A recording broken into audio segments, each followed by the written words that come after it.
cierto, yo voy a decir unas brevísimas palabras como presidente del Instituto Julia Roca. Primero, de agradecimiento al Centro Naval, porque hace 2 años, cuando fue el centenario de Roca, y lo agradezco acá a las autoridades, a la persona del almirante Castro Madero, que siempre, ¿no es cierto?, nos abrió las puertas en este tema. Bueno, ¿no es cierto?, iniciamos las conmemoraciones de Roca con una charla acá, ¿no es cierto?, en el Centro Naval en el 2014, sobre Roca y los espacios marítimos, ¿no es cierto?, aquello. Después, tiene que ver, sí tiene que ver con Roca, porque el año pasado acá, junto con Miguel Ángel de Marcos, también por invitación del Centro Naval, evocamos la guerra del Paraguay en el sesquicentenario del inicio de esta, ¿no es cierto?, de esta contienda. Todos temas que 2014-2015 eran un poco tabúes, y el Centro Naval, ¿no es cierto?, nos cobijaba para plantear. Bueno, hoy hemos elegido un tema acá de común acuerdo con Lázaro, que para mí tiene historia acá, la visión del almirante Maclean sobre Roca y la Marina. En realidad, esto fue en este mismo lugar, hace 52 años, con motivo del cincuentenario de la muerte de Roca, ¿no es cierto?, 1964-1914, se hizo en este mismo salón, ¿no es cierto?, donde una reunión en la cual el almirante Maclean expuso, ¿no es cierto?, su visión sobre este tema, Roca y la Marina de Guerra. Con Eduardo hemos coincidido en que lo mejor que podríamos hacer en recuerdo de Roca y para asentar la tradición en el Centro Naval era volver a evocar la relación de Roca y la Marina, la visión de Maclean, 52 años después. Respecto a Lázaro, todas las cosas ya se dijeron, pero yo agregaría una sola cuestión. Que Eduardo, yo creo que es alguien que desde los medios de comunicación está participando en lo que yo llamo la batalla cultural por ubicar nuestra historia, ¿no es cierto?, en la realidad. Es decir, Gramsci decía, el que domina el pasado domina el futuro. El que impone su visión sobre el pasado, ¿no es cierto?, impone el futuro.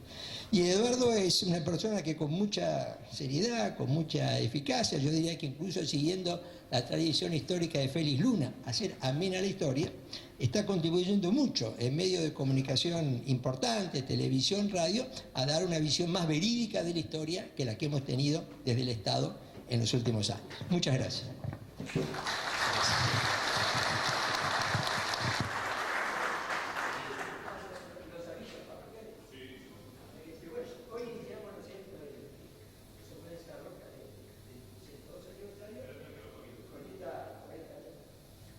Le interesa, ¿no es cierto? El día de Roca es el 19, el de muerte de Roca es el 19 de octubre.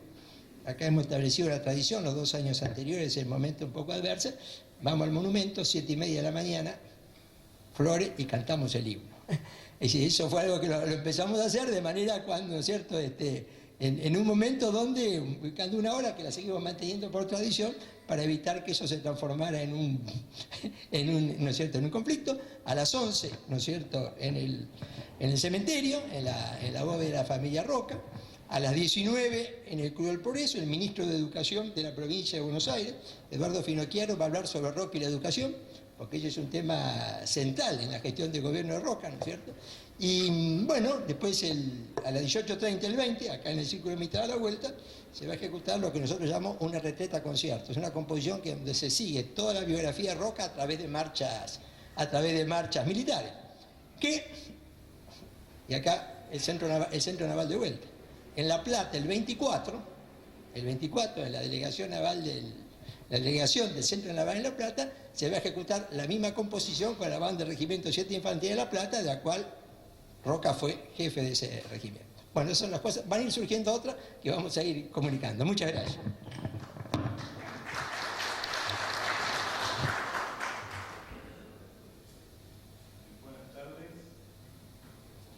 Buenas tardes. Para mí es un enorme gusto estar aquí. Quiero darle las gracias al Centro Naval, que va siendo como una casa para uno, porque la recepción siempre es muy amable. Uno puede colaborar con, además, la difusión y divulgación de este enorme patrimonio de los argentinos. Así que siempre es bueno agradecer la generosidad con la que me tratan. Y en esta oportunidad, las exageradas palabras que me antecedieron, Rosendo Fraga, con su mirada muy aguda siempre, no solo para leer las encuestas y los estados de ánimo de la gente, sino la historia también, me sugirió este tema que tiene que ver tanto con el centro naval como con un tema no demasiado desarrollado, que es la visión marítima y naval de Roca, ¿no? Las dos visiones, que son sumamente interesantes porque si uno indaga sobre lo que fue el gobierno, los gobiernos de Julio Argentino Roca y su mirada estratégica, política y militar, casi podríamos decir que Roca es el primero que miró de frente al mar. Es decir, hasta ese momento el mar era como un accidente para la historia nacional. Por supuesto, la historia se va construyendo a partir de lo que va ocurriendo. Y esta conferencia del vicealmirante Maclean, que fue socio y autoridad de este centro naval, es realmente un compendio de lo que fue Roca en la creación de una visión estratégica marítima de la Argentina. Pensemos que la guerra de la independencia para los argentinos fue una mirada hacia adentro, es decir, nuestra guerra de la independencia fue hacia el Alto Perú, hacia el Paraguay, luego cruzar los Andes y allí el episodio de la flota que organiza San Martín con el almirante Cochrane y todos los avatares de ese alquiler de flota, ¿no? Digamos, en el relato histórico incluso quedó como esa expedición sencilla y como si hubiera sido organizada con facilidad. Digamos, no se han dedicado grandes páginas de la historiografía a lo que fue la organización de esa campaña que fue vital. Si no hubiera sido así, no hubiera llegado San Martín con el ejército íntegro a terminar la guerra de la independencia de la Argentina y de Chile en el Perú. Y luego las guerras civiles nos hicieron mediterráneos, es decir, era el interior contra el litoral que miraba para adentro. Digo esto porque es importante para entender los procesos de construcción de nuestro país. Y cuando llegamos a tanto la primera guerra externa que tiene el país, que fue la guerra contra el Brasil, contra el Imperio del Brasil, y la segunda, que fue la guerra contra el Paraguay, que muchas veces trampeamos los historiadores hablando de la guerra del Paraguay, como si la guerra fuera un problema de los paraguayos, ¿no? Eso nos permite quizá aliviar cargas. La guerra contra el Brasil, que es donde se queda demostrado el talento militar naval del almirante Brown, que, digamos, uno ve, yo no soy un historiador militar, ni mucho menos, ni historiador naval, pero cuando uno ve el desempeño de esa flota para mantener el dominio del Río de la Plata, es extraordinario el desempeño que tuvo la Marina Argentina. Y luego, el combate, esas batallas en el litoral marítimo que la historia argentina no registra. Carmen de Patagones, la batalla del Cerro de la Caballada, luego el combate de San Blas, ahí en las orillas de lo que hoy es la provincia de Buenos Aires, que han quedado borrados de la historia e incluso la lucha que tuvo que dar el almirante Brown post-mortem para ser ubicado como uno de los padres de la patria, ¿no? Porque era, como dice su tumba, inglés de origen, irlandés, y bueno, le costó a la historiografía argentina incorporar el relato de la guerra naval y la guerra contra el Paraguay, que la Marina directamente relega su carácter en el de auxiliar de la flota brasileña, que es la que tiene a su cargo, incluso con su comandante, el desarrollo de la guerra. La Argentina asume el carácter de jefatura del ejército terrestre, ¿no?, en la persona del presidente Mitre.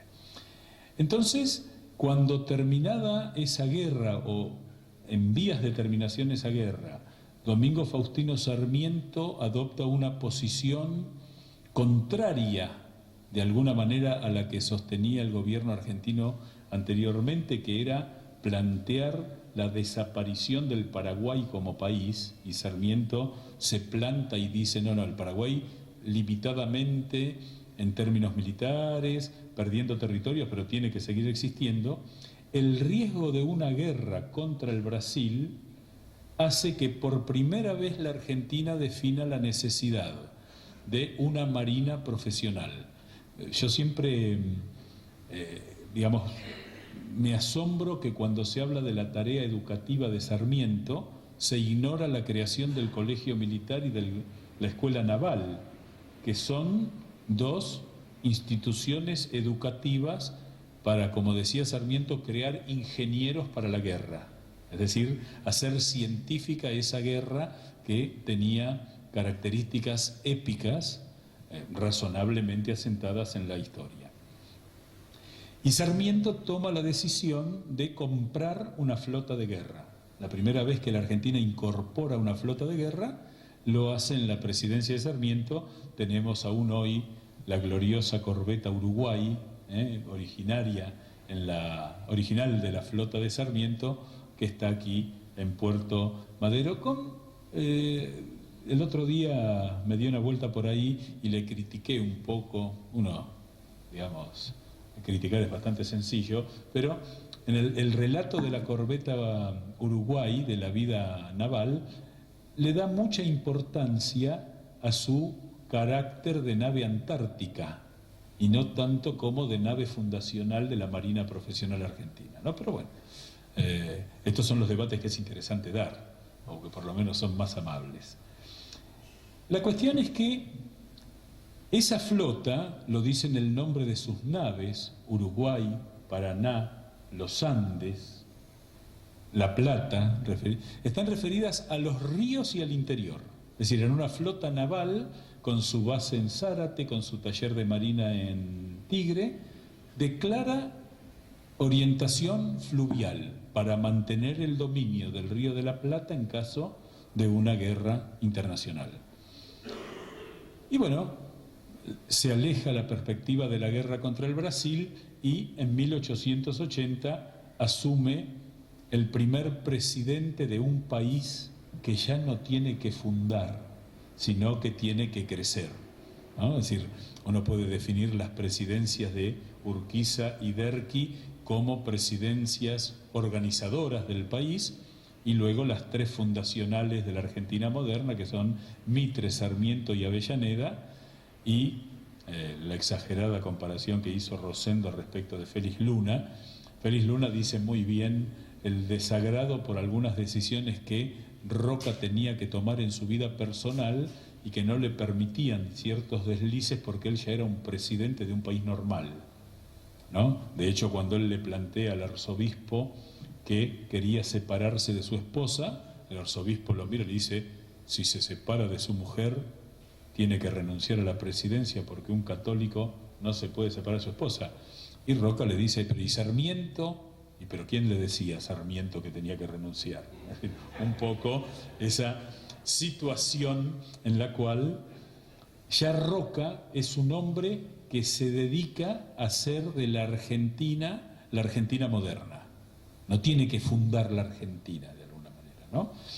En eso hay algunos historiadores hace poco tiempo, y sociólogos, no vamos a mezclar profesiones, pero hay una corriente sociológica que dice que la República Argentina como tal comienza con Julio Argentino Roca, que todo lo anterior fue la maceración de la República Argentina. Yo no estoy tan de acuerdo, pero es cierto que en 1880 cambia notablemente la historia argentina, en el mismo sentido, pero ya parados en otro lugar. Y ahí entonces, en esta conferencia del vicealmirante Maclean, aparecen, por supuesto, él dedicó la conferencia en una primera parte a algo que a los historiadores nos encanta. Hizo un relato de la vida personal y militar de Roca, y para ponerlo a Roca en el lugar que corresponde, recurre a frases dichas por gente enemiga políticamente, enemiga ideológicamente de Roca. Entonces, por ejemplo, toma una frase de Nicolás Repetto, el dirigente socialista, para hablar de Roca, ¿no? Y dice: lo que se ha escrito sobre Roca no corresponde propiamente al género de la biografía, pero entra y muy hondo en el sentimiento de los que, como yo, han conocido a este gran ciudadano sin pose y han sabido apreciar la enorme importancia de sus obras. Esto lo dice un dirigente socialista en 1940. Es interesante ver cómo, de alguna manera, la discusión política no envenenaba el mundo de las ideas. La discusión política existía, pensemos que esto está dicho casi al mismo tiempo que el hijo de Roca era uno de los grandes dirigentes conservadores del país, había sido el adversario electoral de Repetto, y sin embargo esa discusión política no discutía la realidad histórica.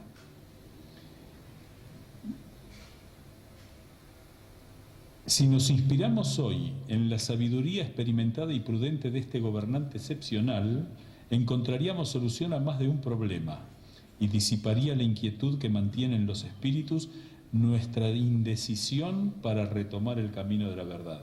En esto, algo que decía Rosendo, los argentinos generalmente nos dedicamos a debatir inexistentes.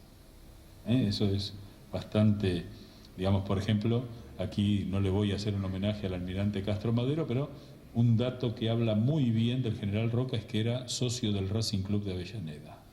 Lo hemos descubierto hace poco tiempo, pero bueno, no vamos a entrar. Bueno, les diría que es el descubrimiento histórico más importante que he hecho en mi vida. Bueno, algo es algo. Bueno, ahora lo que es muy interesante es que cuando Roca asume la presidencia en 1880, la Argentina no estaba en condiciones de sostener bélicamente una guerra de carácter regional. Ya se iban reacomodando todos los factores. La guerra del Paraguay claramente organizó territorialmente lo que hoy llamamos la Cuenca del Plata, Brasil, Uruguay, Paraguay y Argentina. Al mismo tiempo que asume Roca, se estaba desarrollando la guerra del Pacífico, que iba a regular territorialmente con una suerte dispar en los territorios de Perú, Bolivia y Chile, guerra que todavía hoy genera tensiones. Esto es asombroso, como una mala resolución diplomática de un conflicto bélico puede tener consecuencias seculares.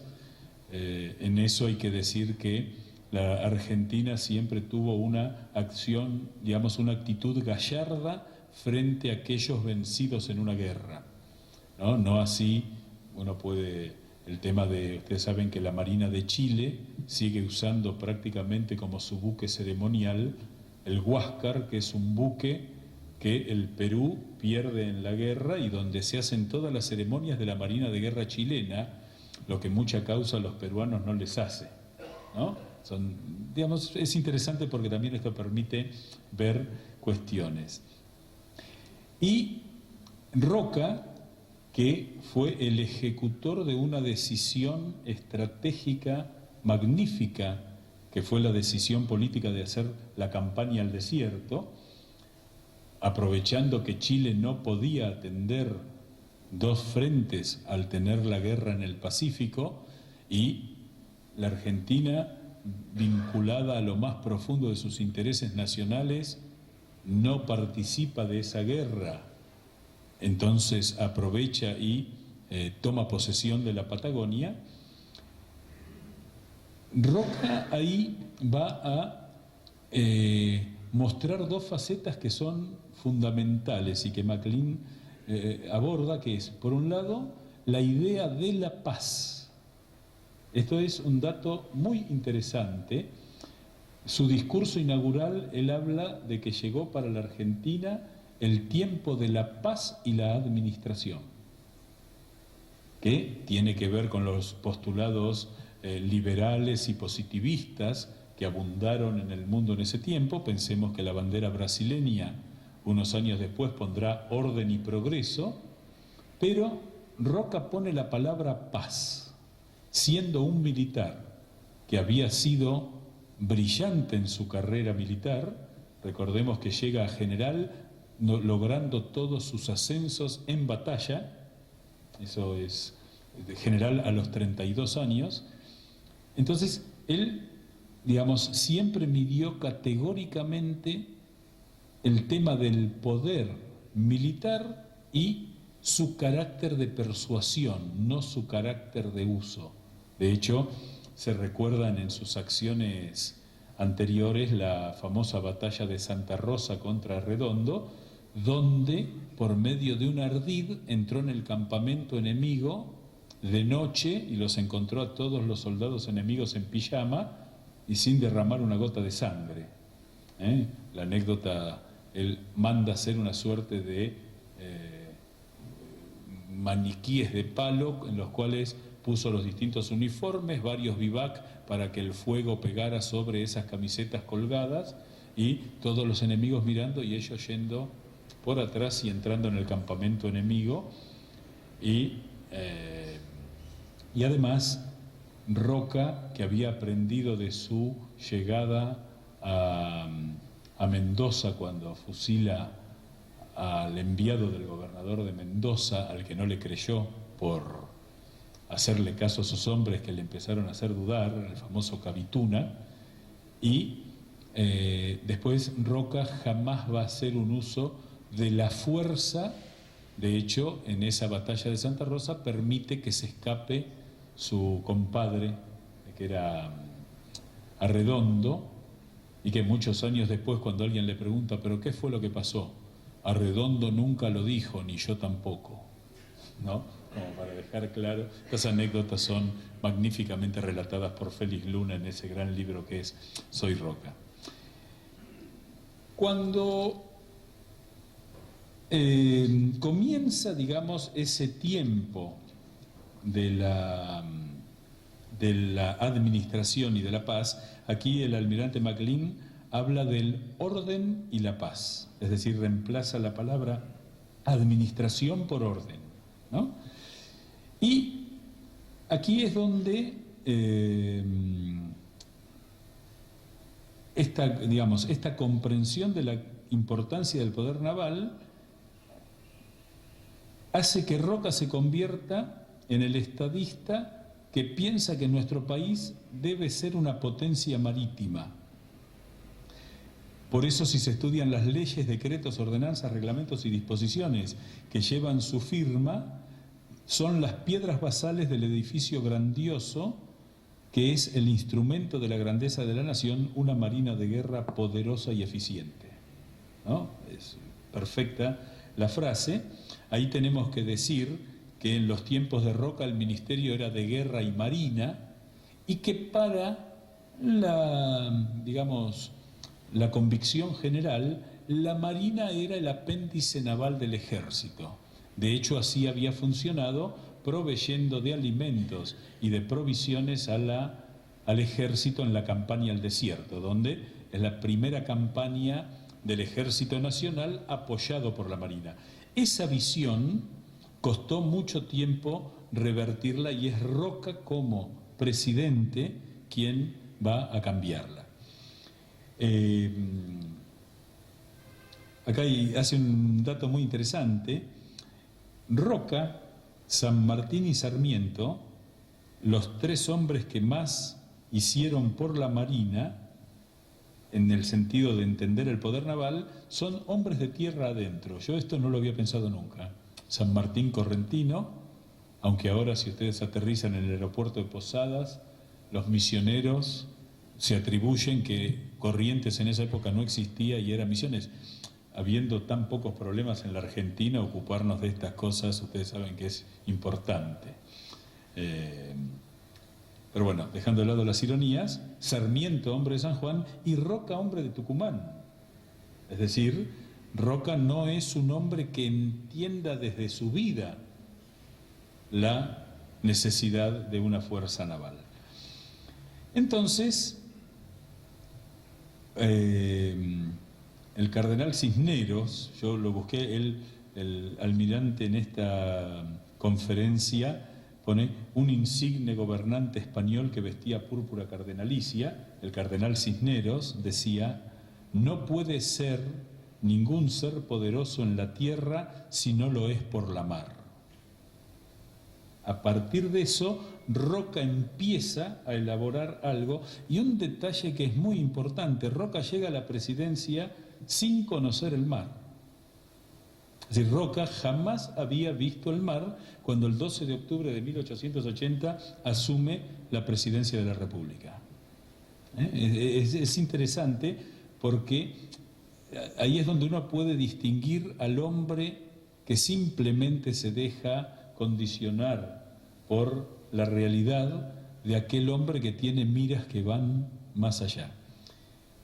Benjamín Victorica lo acompaña. Victorica es uno de los grandes argentinos olvidados, un personaje realmente interesantísimo, el general doctor, que es quien, siendo ministro de Guerra y Marina de Roca, establece los escalafones, y es la primera vez en la historia argentina que la Marina se convierte en un organismo que no tiene relación con el ejército.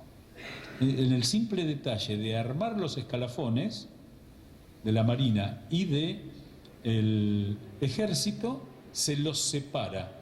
De hecho, una anécdota muy interesante es, si ustedes iban a Adrogué en 1870, 1880, la estación se llamaba General Brown y el partido era el partido de General Brown. Y llegando al siglo XX dijeron: no, general confunde, pongámosle almirante. Era general de marina, coronel de marina, capitán de marina. Es interesante porque ese pequeño hecho, no tan pequeño, que fue darle orden al escalafón militar, como dato, todavía la policía de la provincia de Buenos Aires no tiene escalafón. Y viendo los resultados, para algo deben servir los escalafones, pero no vamos a entrar en eso. Pero fíjense que ese sencillo acto administrativo le da consistencia a la Marina de Guerra. A partir de ese momento empieza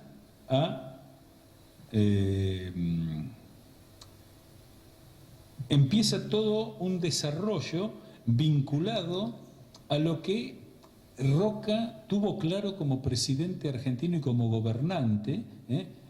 José Arce decía que Roca era la personalidad más importante de 3 décadas, 1880 a 1910. Y es bastante razonable, con una gran ventaja. Roca es de los grandes políticos argentinos, de los grandes líderes políticos argentinos, el único que supo retirarse.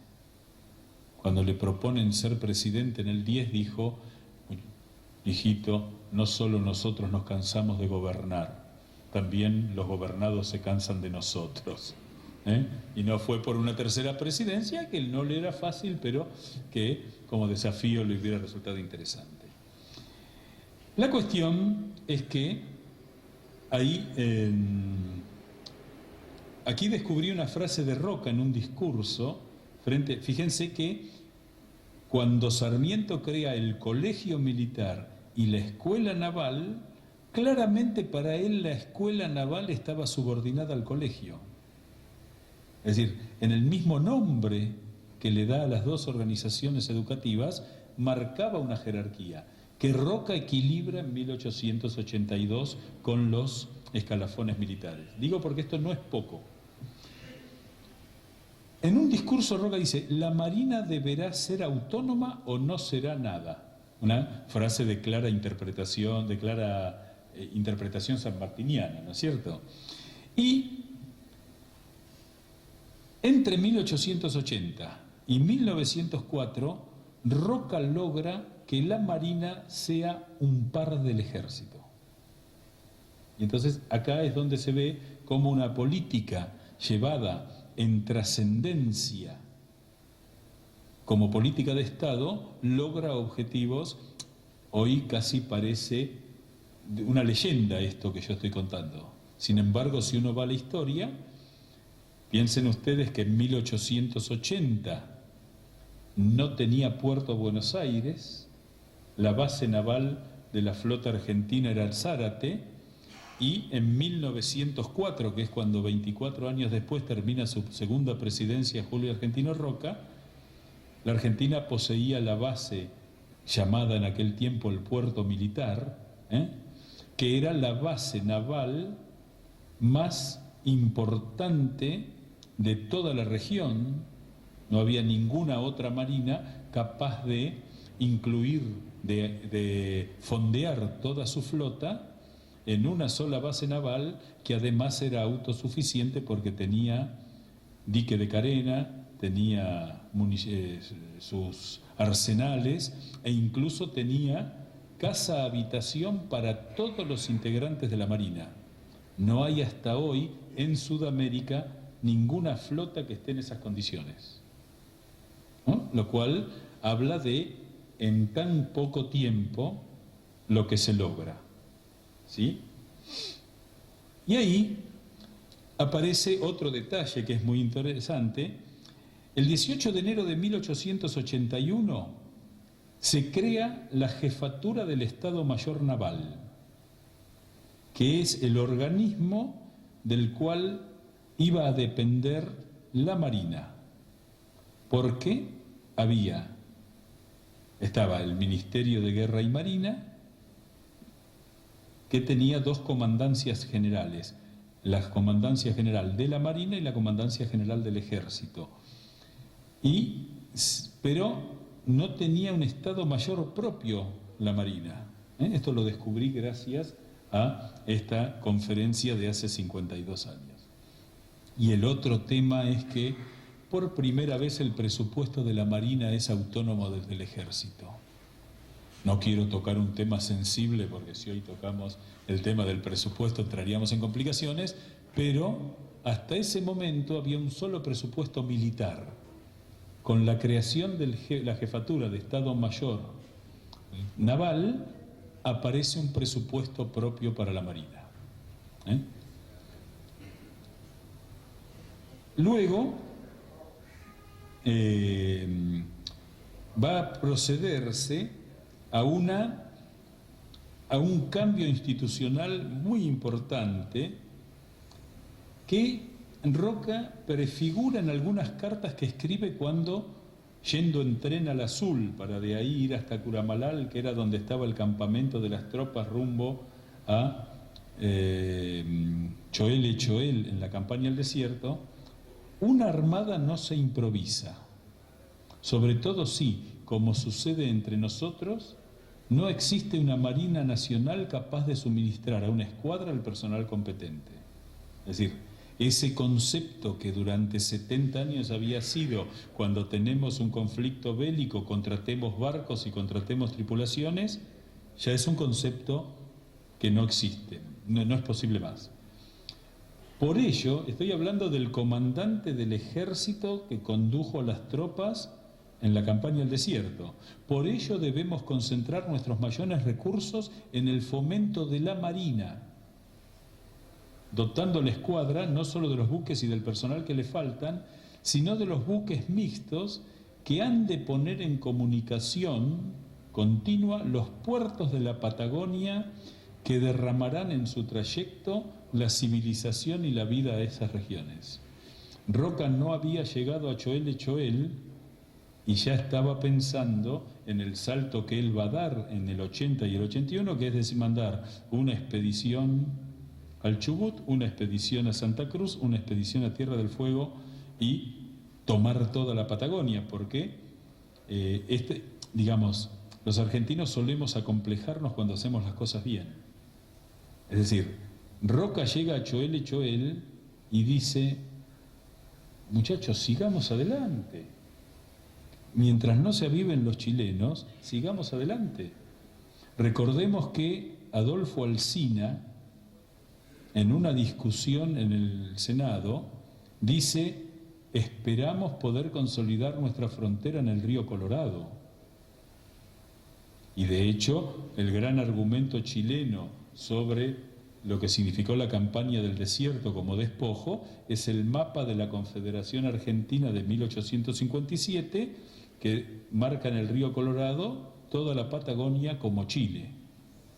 Digo esto porque muchas veces hemos sido educados en la idea de que los chilenos nos han quitado territorio, idea que en realidad es bastante poco feliz respecto de lo histórico, ¿no? Uno podría decir incluso con maldad que si fueron un país expansionista les salió demasiado mal el país, ¿no es cierto? Pero esto ya es una maldad que no viene a una conferencia seria.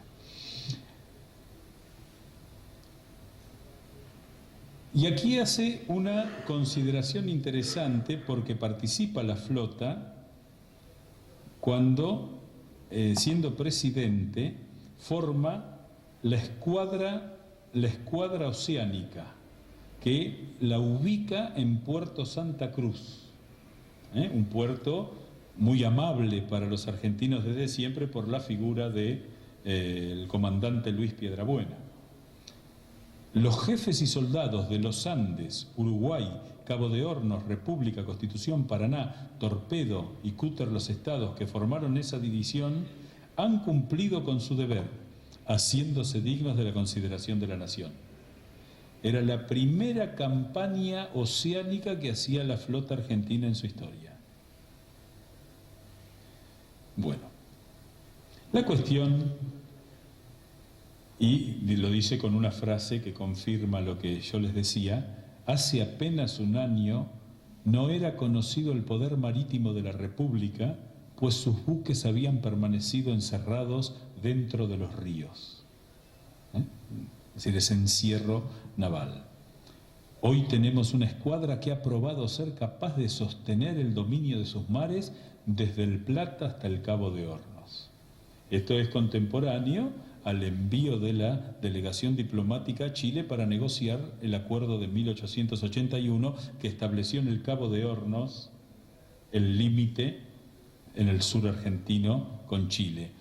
Esto es muy interesante porque uno se da cuenta que en Roca, que no fue una inteligencia a lo Sarmiento, ni fue un diplomático extraordinario, sino que fue un hombre de acción y un hombre estratégico, no daba puntada sin hilo.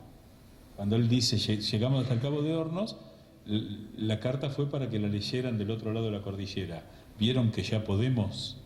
No hay que olvidarse que esta negociación se da en el marco de Chile triunfante en la Guerra del Pacífico, con una flota veterana, con un ejército veterano, y la Argentina, cuya última guerra había sido la del Paraguay, y la campaña al desierto, que había sido un poco más que un paseo militar. Esto dicho con respeto, pero la frase de Roca cuando llegó de la campaña que encontró en la Patagonia, que no había indios. Una frase dura, que hay que ubicar en su contexto, pero que tiene que ver con esta cuestión. La cuestión es que las tres campañas, la del Chubut, la del Santa Cruz y la de Tierra del Fuego, ya son encabezadas por la Armada Argentina, por la Marina Nacional. Esto es un cambio sumamente interesante porque Roca hace paralelo al dominio del mar el dominio de la tierra.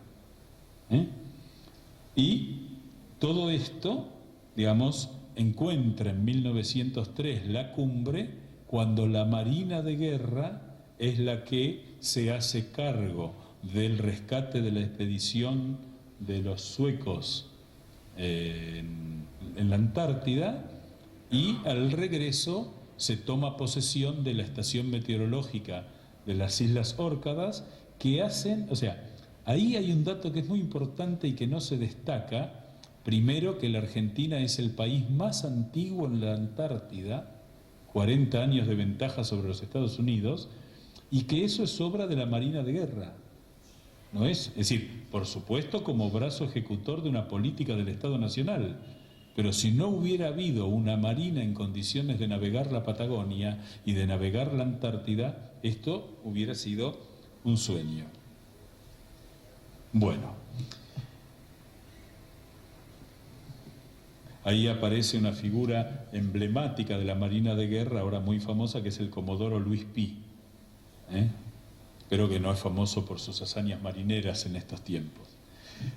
Yo me divierto mucho en las visitas guiadas que hago en la Recoleta, porque está la tumba del Comodoro Pi.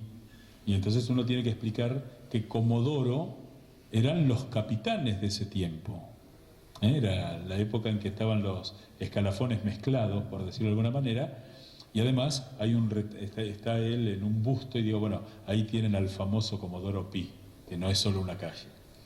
Bueno, ahora, ahí viene algo que es muy interesante, porque la condición de estratega político, diplomático y militar de Roca lo convierten en el protagonista excluyente de la segunda etapa de nuestra relación con Chile, una vez que se establecieron los grandes trazos de la frontera en 1881, que es cuando hay que empezar a ajustar el lápiz. Ustedes saben que si van ustedes a Chile, hay una frase común que es: más peligroso que un argentino con un mapa y un lápiz, ¿no? Eso es una frase coloquial que se usa en Chile, porque allí aparecen la figura de otro argentino malamente olvidado, que es el perito Francisco Pascasio Moreno, que astutamente fue elegido por esa generación del 80 como el hombre que tenía los mejores elementos para disputar los trazos de frontera. Los chilenos nombran a Diego Barros Arana, y lo que había que discutir era con un enviado de la reina Victoria, Tomás Holdich. Es decir, eran los tres peritos que recorrieron prácticamente toda la frontera, y en un dato interesante, poco habitual en un argentino, el perito Moreno lo primero que hizo fue caerle simpático al inglés, y se hicieron muy amigos, con lo cual el perito inglés durante toda la campaña de delimitación tuvo mucha más simpatía por las posiciones argentinas que por las chilenas. Digo esto porque a veces no aprendemos nada de la historia. Entonces, por ejemplo, el perito Moreno iba y decía: qué lindas abutardas qué lindas esas abutardas argentinas que vuelan por ahí. Entonces el chileno le dice: pero ¿cómo sabe que son argentinas? Bueno, cualquiera que las mire se da cuenta. Y el inglés, aunque parezca mentira, lugares que insólitamente son argentinos se deben a esta pericia. San Martín de los Andes geográficamente debería ser chilena, y el perito Moreno demostró que las montañas se habían caído equivocadas, y el perito inglés le dijo: tiene razón. O el lago Carreras en Chile, el lago Buenos Aires, que desagua en el Pacífico. O la zona del Chubut, que se convenció al inglés que se hiciera una votación para ver esos galeses y esos indios que vivían allí, qué querían ser, y votaron por la Argentina. Me dio mucha lástima y vergüenza haber estado este año en la escuela donde se votó, que está totalmente abandonada, ¿no? Detalle de esos que tenemos aquí. Pero en ese tiempo Chile tenía una flota que enormemente era superior a la flota argentina, y el ejército era un ejército veterano ahí nomás. El ejército argentino ya era un ejército más displicentemente preparado. Ahí surge la primera conscripción, que es paralela a la decisión de construir la base de Puerto Belgrano y a la decisión de hacer de la flota de guerra argentina una flota oceánica de verdad. Se contrata la fragata Sarmiento, otro de los gloriosos buques argentinos, y se da la anécdota de la comisión naval que se dedica en Europa a comprar barcos y que iban con dinero en efectivo para comprarlos. Entonces llegan a los astilleros Ansaldo en Génova y le dicen, bueno, venimos a comprar un barco de guerra. Pero mire usted, qué suerte, verde que se lo bajo del estante, ¿no? Es decir, comprar un barco de guerra no era tan sencillo como no lo es ahora. Y entonces los oficiales ven que hay un barco casi listo para combatir, que era el crucero, un crucero acorazado, el Giuseppe Garibaldi, que ya había sido votado y bautizado y era para la Marina italiana. Entonces se envía a un descendiente de italianos a negociar a Roma para que la Marina italiana aceptara vender el buque, y cuando llega el momento de negociar se paga con pesos argentinos. Este es un dato importante. Los países son importantes fundamentalmente por otras cosas que no son la fuerza. Es decir, la delegación argentina llegó billetes argentinos que fueron aceptados porque eran de cambio libre en el mundo, ¿no?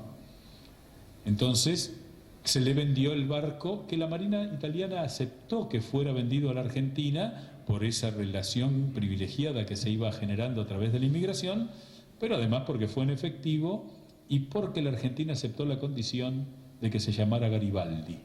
Es la única vez en la historia argentina que la flota de guerra de los tiempos de la República tiene el nombre de un héroe que no es argentino. Se compran 6 de esos buques, llegan 4, San Martín, Belgrano y Pueyrredón, además del Garibaldi, y el Moreno y el Rivadavia, que como ya después se alivió la carga de la guerra porque se llegó al acuerdo pacífico, se le venden al Japón y participan de la guerra ruso-japonesa. Después vendrán los 2 grandes acorazados que Roca llega simplemente a ver cuando se los encarga a los astilleros en Estados Unidos, el Rivadavia y el Moreno. Y un dato que es interesante es que los 2 grandes acorazados, que son el Moreno y el Rivadavia, son los últimos buques de guerra de la historia argentina hasta hoy con nombre de civiles. A partir de ahí todos los buques de guerra son o marinos o héroes militares. Es un detalle que tiene que ver además con la profesionalización de la Marina de Guerra. Bueno, por supuesto, la segunda presidencia de Roca tiene como fundamento que había que poner a un general allí que fuera exitoso. ¿Y quién más que Roca? Y Roca asume, en esos tiempos se reúne una asamblea constituyente que divide el Ministerio de Guerra y Marina, el último paso que faltaba para que la Marina y el Ejército fueran totalmente independientes, y además lo primero que hace es se embarca en el crucero General Belgrano, un nombre insigne de nuestra flota, y hace su primera recorrida por la Patagonia como presidente, donde están las curiosidades, digamos, esto tiene que ver con la tarea que hacemos con el Instituto Roca. Cuando se decidió quitarle el nombre de Roca a la avenida principal de Río Gallegos, se iba a tirar abajo el monumento, se iba a sacar todo, se iba a sacar el balcón de Roca, que es una construcción bastante graciosa porque se demolió la gobernación pero quedó el balcón. Así que hay una enorme pared de 10 metros de altura con un balcón de chapa al que no se puede acceder. Desde ahí habló Roca, por eso se conservó, y lo iban a sacar y logramos salvar el monumento de Roca. Digo logramos porque yo participé de la investigación, cuando descubrimos el discurso del entonces gobernador Néstor Kirchner, que comenzó su primer gobierno diciendo: los patagónicos tenemos claro cómo ser buenos argentinos. Debemos seguir el ejemplo de un civil, el perito Moreno, y de un gran militar, el general Roca. Esto lo leyó un concejal radical cuando estaban discutiendo tirar abajo todo, y un seguidor de Kirchner levantó la mano y dijo: pedimos un cuarto intermedio. Y ahí quedaron el monumento y el balcón. La historia es muy, muy flábil. Perdónenme la cuestión. Lo que es interesante es que ver que Roca siempre utilizó la fuerza militar como la disuasión diplomática. Nunca, él cuando va a Punta Arenas, que acepta entrevistarse con el presidente de Chile, que estábamos casi al borde de una guerra en territorio chileno, fue por la paz. Y aprovechó ahí que el Comodoro Rivadavia le dijo: ¿por qué no damos la vueltita y le entramos por la espalda a los chilenos? Y a la hora que todos los chilenos tenían los barcos mirando para allá y esperando, hay un libro sobre el estrecho, sobre el famoso abrazo del estrecho, que fue un gélido apretón de manos. Roca utilizó su astucia, pero le dijo: mire, yo no sé, supongo que sus milicos se asustaron, pero es nuestra voluntad la paz. Eso es muy, muy interesante, porque en general los que saben hacer la guerra son los que más hacen por la paz, ¿no? Esto ustedes, quienes tienen estado militar, lo saben mucho mejor que nosotros. La cuestión es que se va a crear, durante la presidencia de Julio Argentino Roca, él tenía dos ministros jóvenes, Riqueri en Ejército, el Comodoro Rivadavia en Marina. Se establece la ley 3.948, que es mucho menos conocida que la otra, que establece el servicio naval obligatorio, que es anterior al servicio militar obligatorio. Entonces, en general, este fue un detalle que yo, gracias a esta conferencia, pude destacar. Sabemos que en la doctrina de esos tiempos el ejército argentino era un ejército de masas, eran hombres de reserva que había que juntar. La Marina siempre tuvo un carácter profesional, donde los que hacían el servicio naval obligatorio, que eran los que les tocaban los números altos, ¿no? En los sorteos, como hay gente joven, explico que antes, para hacer la conscripción, se hacía un sorteo en lotería y todos temblando con el número de documento. Yo me saqué 0,55, así que no tuve que recurrir a ningún tipo de cuestión. Luego, en 1903, se crea la Ley Orgánica de la Armada. Por primera vez la Armada tiene una ley orgánica que el Ejército tenía 40 años antes. Y miren los detalles de la presidencia de Roca. Hasta 1901 regían las ordenanzas reales de Carlos III para la Marina, para la disciplina y demás. Se crea el Código Penal Militar para la Armada, porque luego, digamos, ese código que termina unificado con el del Ejército, se crea un reglamento de faltas de disciplina y penas, y así es que todo va transitando por el camino de la organización. Detalle importante: cuando se firman los acuerdos definitivos de paz con Chile, la Argentina decidió enviar una delegación naval, no una delegación militar. Es decir, que Roca, presidente de la República, le otorga a la Marina el carácter simbólico de ser el mensajero de la paz que va a Chile, cuando en realidad toda nuestra relación con Chile había sido militar, había sido del ejército. Bueno, la cuestión es que hay cosas que decir, como que, por ejemplo, hacia 1914, que es cuando se inicia la guerra, la Gran Guerra Europea, la Primera Guerra Mundial, y es el año de la muerte de Julio Argentino Roca, para cuyos 50 años el almirante McLean hizo esta conferencia. La Marina de Guerra Argentina estaba entre la 9ª y la 10ª flota de guerra a nivel mundial. A su vez, era claramente la flota que dominaba el escenario regional y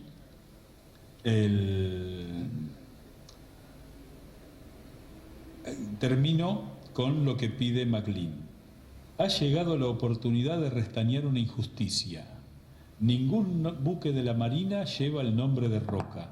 Me permito sugerir que en la primera oportunidad una unidad de la Marina sea designada con su nombre. Y voy a cerrar con las palabras que dijo este hombre. Al iniciar mi modesta disertación, dije que los pueblos se honran a sí mismos honrando a sus próceres. Hoy, como hombre de la Armada Nacional, he alzado mi voz para honrar la memoria del teniente general don Julio Argentino Roca. Aquel anciano de marcial postura, de mirada inteligente y astuta, de sonrisa amable y finamente burlona, que en un día hace 50 años se alejara de este mundo saludando con los más grandes honores que la República puede conceder a uno de sus hijos, en aquellas exequias solemnes y magníficas formaron los cadetes, los aprendices, los marineros y los artilleros de costa de nuestra Marina. Y los buques cruzaron sus vergas, izando el pabellón a media driza e hicieron espaciadas salvas de artillería, mientras los restos del general Roca eran conducidos hacia la Recoleta.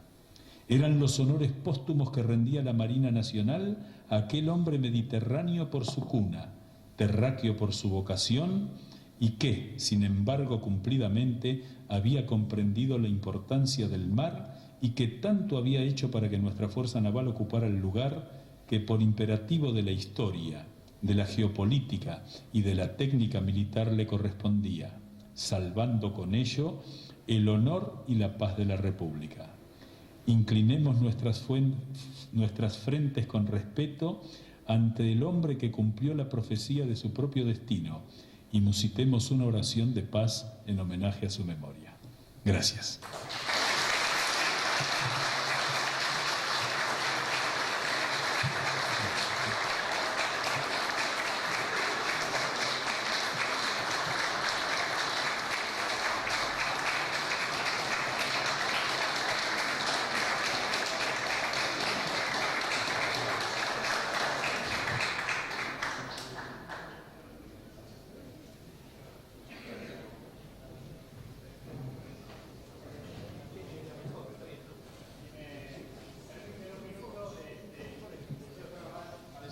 Siempre es un placer tener la palabra del Eduardo Lázari en este salón y en esta casa. Esta casa siempre está abierta.